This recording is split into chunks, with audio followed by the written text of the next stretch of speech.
Morning again, coffee chat friend. This morning's coffee chat inside my head has to do with the word use. U-S-E. The reason this came about is because I sometimes notice the strangest things. I notice words inside of words. The word abuse, A-B-U-S-E, came across I read it, I saw it, or whatever. I mean, I've seen it many, many times, as we all have, but it just came across my mind, and when I noticed it had the word use in it. It's not really pronounced abuse.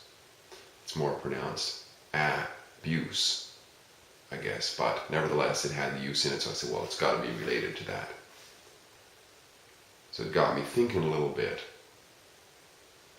because in terms of the greater concept of improving the quality of our life experience, so often we human beings, I certainly have been one of those, where there can be a corollary drawn between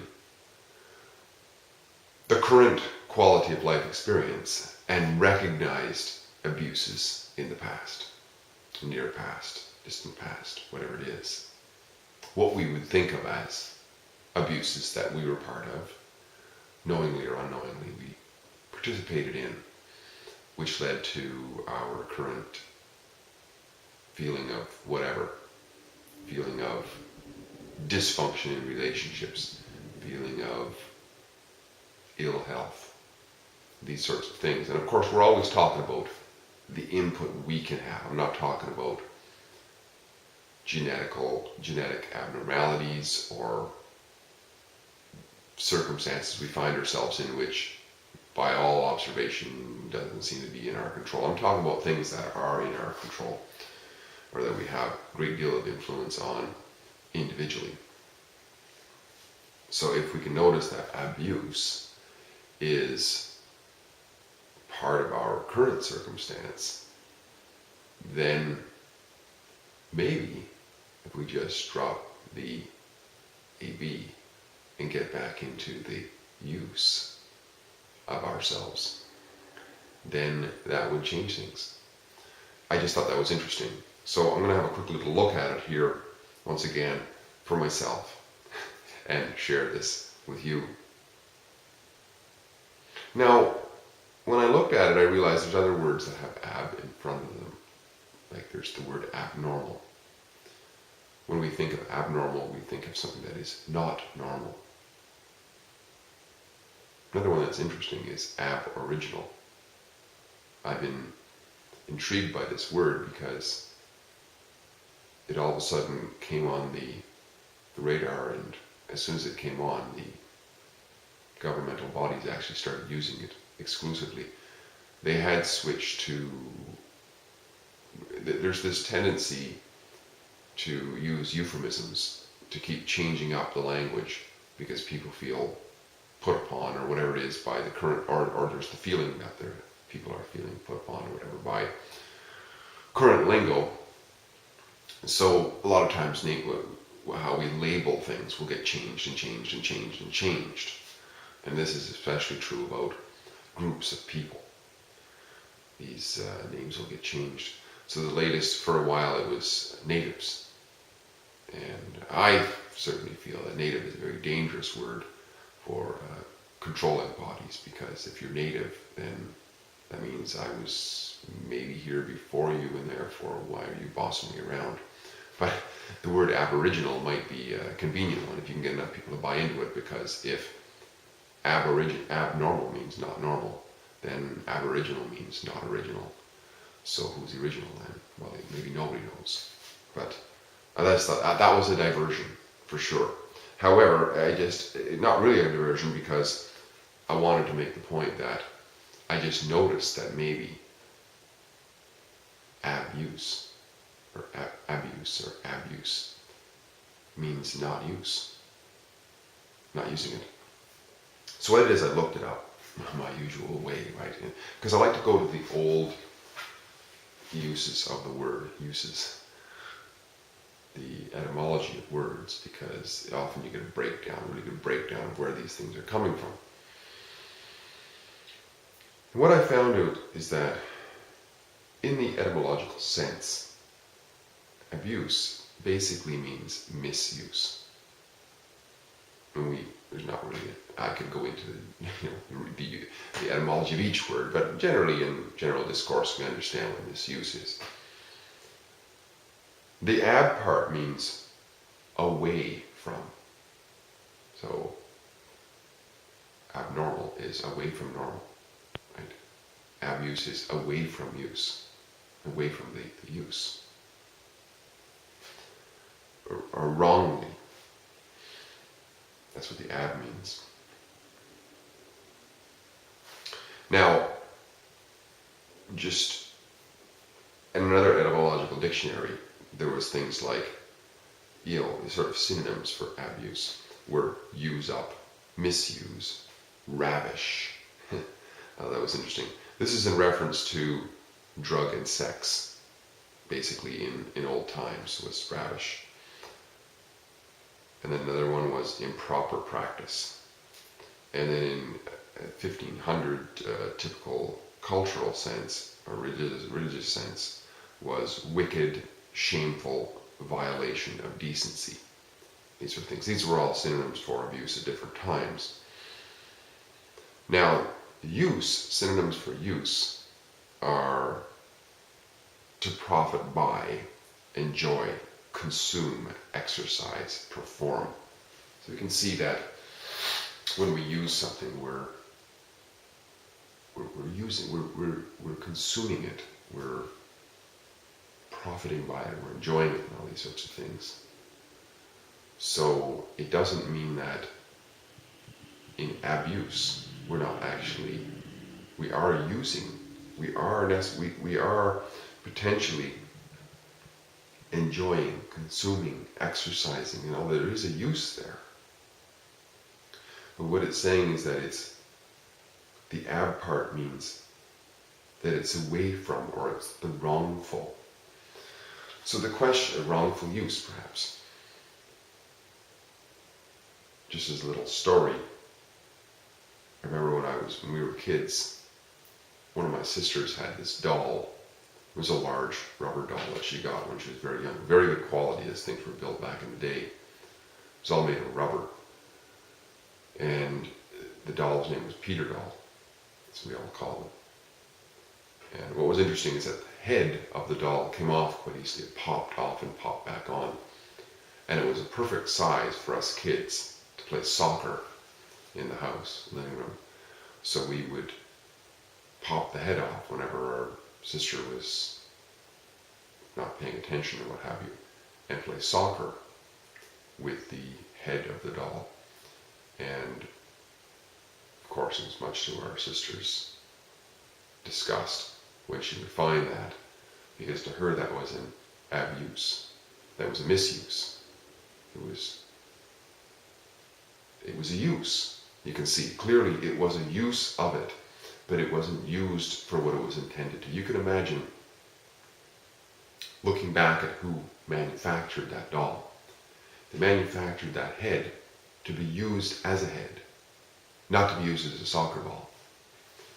Now, we probably didn't do it any harm with rubber after all, but it was a deep-seated violation of decency, you might say, in the eyes of our sister, because this was, she'd find her doll with no head on it, and the head was being kicked around, which is, it was an abuse of the doll.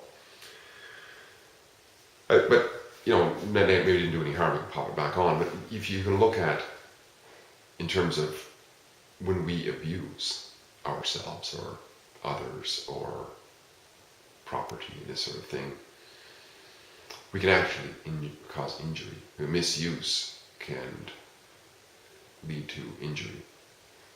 And use a simple example of, if we buy a high-tech electronic item and it has instructions there, do not subject it to water and heat and, heavy impact and these sorts of things, and we start using it to play catch in the living room. It's the latest iPhone. Let's just play catch with it. It's $500 worth of technology. Well, it's not designed for that. Sure, they do some tests on it that make sure that if you might be able to drop it a couple of times, maybe, and then the screen won't crack. But it's not intended to be used for that.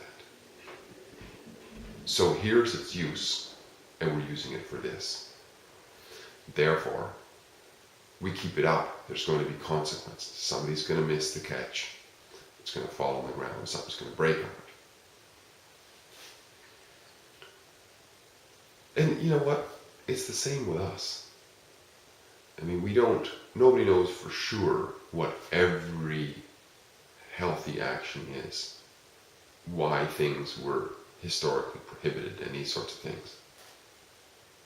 But once again, going back to what we talked about yesterday, if we use a chain of logical connection to lead us to our understanding, if we look at our physical bodies, we look at our mentality, we look at our emotional aspect, and we do what's best so that they are healthy. That means we use them as correctly as we can. We don't have a written guidebook necessarily like your iPhone will come with. But we do have empiricism, and we do have many years of rigor on the parts of others. Take, as a simple example, the physical body. Once again, I'm not talking about conditions that we're born with or out of control of and these sorts of things. I'm talking about every day how we live our lives. We know through empirical evidence and research evidence that if we eat in a certain way or eat certain amounts, that in time we'll end up with physical bodies that we're not pleased with, lacking energy, aesthetically not pleasing, discomfort, dis-ease, all these sorts of things we end up with. If we abuse the body, use it in a misguided or wrongful way, away from the use. So we're using it, but we're going off of the path of wholeness. We're creating a fracture, if you will, in what the wholeness or the healthiness would be. The same with our mentality. That could be the mentality is affected also by what we consume, right? So if we consume lots of drugs and alcohol, as an example, this is known as abuse. It's drug abuse, as an example.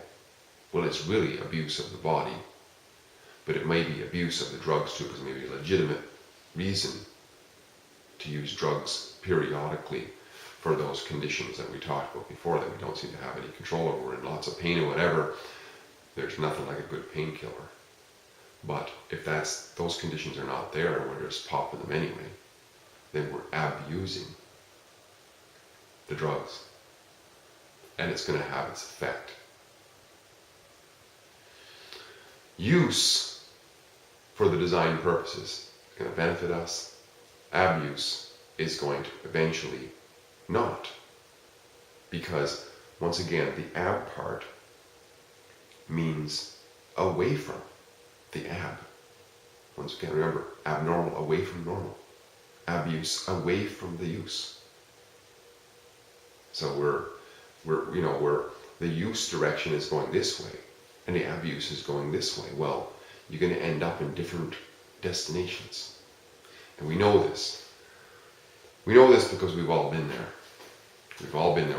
If we were honest about it, we all have empirical evidence in terms of how we have lived our lives, in terms of the use of the faculties we are given, the use of our physiology, the use of our mentality, the use of our emotions. when to let them run, when to check them, this sort of thing. We know that when we allow ourselves to run in an abusive manner, that there are effects. And the reason we call them abuse is because we end up where we don't want to be, right? So in terms of improving the quality of our life experience, the more often we can use our faculties, our relationships. A lot of times the word use is taken in a derogatory sense. In other words, we don't want to use somebody. We don't want to use ourselves.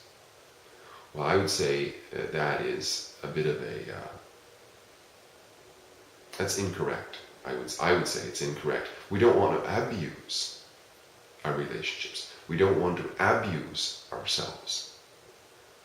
But in use, it means we're getting the joy out of, we're getting the use, we're getting the function that we were intended to be. As an example, we have legs. Most of us are blessed with having legs.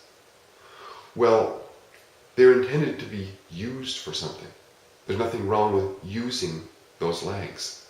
They get us through life. We're able to function in a certain way. It's the same with anything else that we have or we're involved in. We have to use it. If we have machinery that we've purchased to run, to drive us around or whatever, we can use it for what it's intended to be used for, or we can abuse it, wrongly use it. One's going to profit us, at least as far as our input is concerned. The other is going to leave us in destinations we don't want to be in, and that's kind of how we define it. Again, if we think about it really, right? Because we have loads of research that has been done by others, but also we have this ability to follow from first principles we talked about yesterday, to follow a train of thought through reason, looking into our history and so on, and realize that we have empirical evidence for almost all of our troubles as to, in terms of our input and where we got there. That's where the use versus abuse. We can see when we've used something for our health and our benefit and the benefit of our property and our loved ones and all this sorts of thing. We can see how that has benefited us. We can also see how when we have abused our relationships, when we have abused our bodies, when we have abused our finances, when we have abused and squandered our mental faculty on paying attention to things that weren't important to where we wanted to go. When we see all this, we can see a direct corollary between the abuse, the wrongful and away from use of the faculty versus the use of it. So, how do we help ourselves in this? Well, I don't really know, but I mean, to me, a simple question, talking about yesterday, living on principles, having a foundation to go back to, and being able to ask ourselves questions. We talk about communicating with others. Very often it's important to listen, ask questions and listen. We can do that to ourselves too, and I'm not going to do it at this point in terms of higher powers and what have you, but a lot of times when we ask questions within ourselves, answers come out. And I'm not talking about necessarily from unknown places. A lot of times it's just when we become aware of anything, then we can see it, right? So we already have examples of experience in our past and what have you.